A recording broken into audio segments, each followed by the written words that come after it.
शहर के किनारे एक पुरानी हवेली थी, रायचंद हवेली। लोग कहते थे कि वहां समय ठहर जाता है।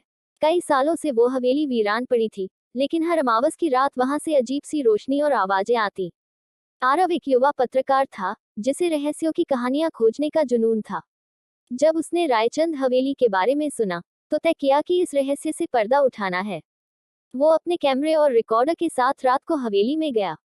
हवेली की दीवारें काई से भरी थी और लकड़ी की सीढ़ियां चिरचिरा रही थी।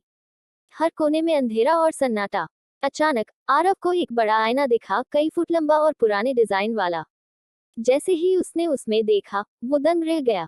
आईने में उसका प्रतिबिंब नहीं था, बल्कि एक बूढ़ा आदमी खड़ा था, जो धीरे धीरे मुस्कुरा रहा था।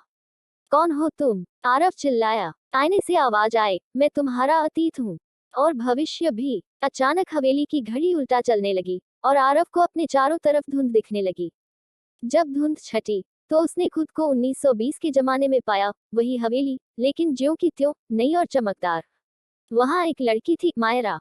उसने आरव को पहचान लिया, जैसे वो उसे पहले से जानती हो। तुम फिर आ गए, उसने कहा। आरव को कुछ समझ नहीं आ रहा था, लेकिन उसे लगने लगा कि वह इस समय में पहले भी आया है, शायद किसी और जन्म में। मायरा और आरव के बीच कुछ तो जुड़ा था, कुछ अधूरा। रात होते ही आईना फिर चमकने लगा। मायरा ने कहा, इस बार सच को बदल दो आरव, मुझे मरने मत देना। आरव को याद आया, उस रात मायरा की हत्या हुई थी और कातिल कभी नहीं मिला।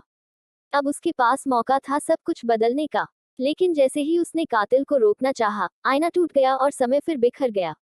जब आरव की आंखें खुली, वह अपने कमरे में था, लेकिन उसकी जेब में एक पुरानी तस्वीर थी, मायरा की, और पीछे लिखा था, धन्यवाद, इस बार मैं बच गई। क्या आरव अपने समय में वापस लौट पाएगा? क्या उसे कातिल का पता चल पाएगा कि कौन है कातिल? आगे देखने के लिए हमारे चैनल को सब्सक्राइब करें और कमेंट करें।